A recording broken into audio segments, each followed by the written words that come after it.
হয়, মই মতত আহি উপস্থিত হৈছোঁ এই বিহালী সমষ্টিৰ বিৰমাৰী অঞ্চলত। আৰু বিৰমাৰী নদীত আমি বিভিন্ন সময়ত বাতৰি পৰিৱেশন কৰি আহিছোঁ অসম লাইভৰ জৰিয়তে, যে বিভিন্ন সময়ত এই যিসকল মিচিং ৰাইজ আছে বা বিৰমাৰী গাঁৱৰ যিসকল ৰাইজ আছে বিভিন্ন সময়ত অসুবিধাৰ সন্মুখীন হৈ আহিছে।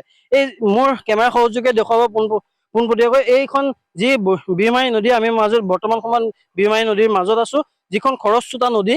এই খৰস্ৰোতা নদী আচলতে কোন সময়ত পানী বাঢ়ে বা কোন সময়ত কমি যায় তাৰ কোনো ঠিক নাই। গতিকে বৰ্তমান সময়ত এনেদৰে যিসকল ৰাইজ আছে এই ৰাইজ আচলতে দুৰ্ভোগ ভুগিবলগীয়া হৈছে। বিভিন্ন সময়ত তেওঁলোকৰ যিসমূহ বাহন এই নদীৰ ওপৰে পাৰ কৰে, তেনে সময়তে আচলতে যি বাহন ইয়াত আবদ্ধ হৈ পৰাৰ ফলতে ৰাইজৰ বিভিন্ন ধৰণৰ সমস্যাৰ সন্মুখীন হ'ল। বিগত সময়সমূহত আমি দেখিবলৈ পাইছিলোঁ যে আমি বাতৰি পৰিৱেশন কৰি আহিছিলোঁ, আৰু তাৰপিছতে আজি আমি আহি অসম লাইভ 24 উপস্থিত হৈছোঁ, আৰু ইয়াত ৰাইজৰ যি দুৰ্দশা আছে সেই দুৰ্দশাৰ কথা জানিবলৈ চেষ্টা কৰিছোঁ।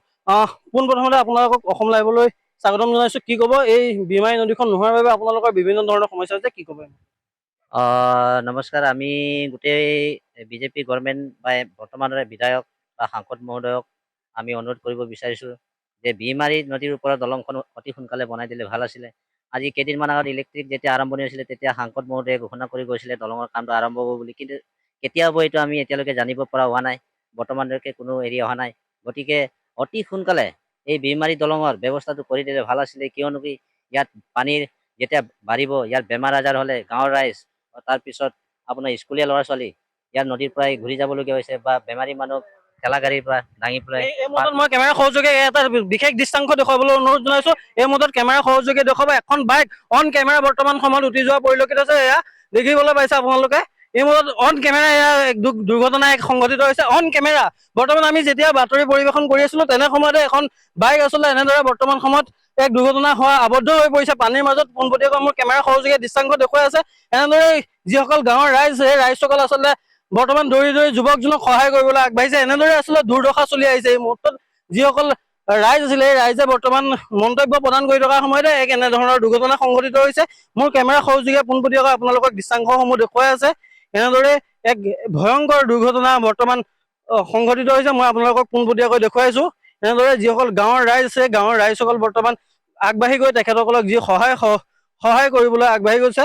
আৰু মই আপোনাৰ ওচৰলৈ আহিছোঁ যিহেতু আপুনি মন্তব্য প্ৰদান কৰি আছিলে। এতিয়া দেখিবলৈ পাইছোঁ যে আমি অন কেমেৰা গোটেই বিষয়বস্তুখিনি আমি দেখিবলৈ পালোঁ যে কেনেদৰে সেই যুৱকজন পানীত আবদ্ধ হৈ আছে। এনেধৰণে সমস্যাৰ সন্মুখীন হৈ আপোনালোক গৈ আছে। হয় হয়, এতিয়া আপোনালোকে চালেই যে বাইকৰ যিটো অৱস্থা।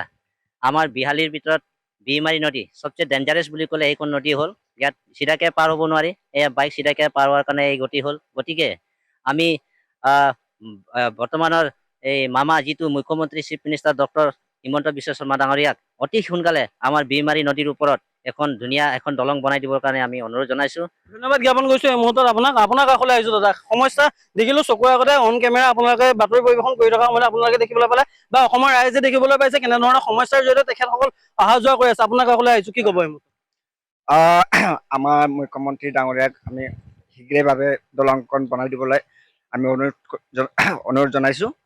আমাৰ ইয়াৰ বাৰিষা কালত যেতিয়া বেমাৰ আজাৰ হয় বা ডেলিভাৰী হয় তেতিয়া আমি চাঙি দাঙি লগাব হৈ যায় মানে। তাৰপাছত যেতিয়া আমাৰ আপোনাৰ তাতকৈ যদি পানী বেছি হৈ যায়, ৰামঘাট হয়, আপোনাৰ বালিজান হয়, একেবাৰে ঘাইগাঁও ওলাই যাব লগা হৈ যায়।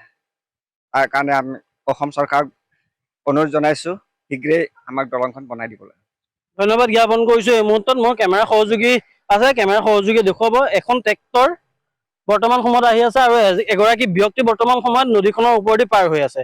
গতিকে আমি বিভিন্ন সময়ত এই বাতৰি পৰিৱেশন কৰি আহিছিলোঁ যে এই নদীখনত আচলতে বিভিন্ন লোক সমস্যাৰ সন্মুখীন হৈ আহিছিলে। গতিকে এই দৃশ্যাংশ আপোনালোকক দেখুৱাইছোঁ। আৰু যিগৰাকী বাইক আৰোহী আছিলে তেখেতৰ লগত কিছু কথা পাতিবলৈ চেষ্টা কৰিম। যিখন বাইক আবদ্ধ হৈ পৰিছিলে সেই যুৱকজনে আচলতে চলাই আহিছিলে বাইকখন, তেখেতৰ লগত কিছু কথা পাতিবলৈ চেষ্টা কৰিম। जो आप उधर से आया था, नदी में आप फंस गया था, आपका बाइक गिर गया था, क्या हुआ था? क्या दिक्कत हो रहा है आपका? पानी जो ज्यादा बड़ा हो गया और पार तो होने वाला था, लेकिन इसका बालू जो नरम होके जगह को खींच लिया।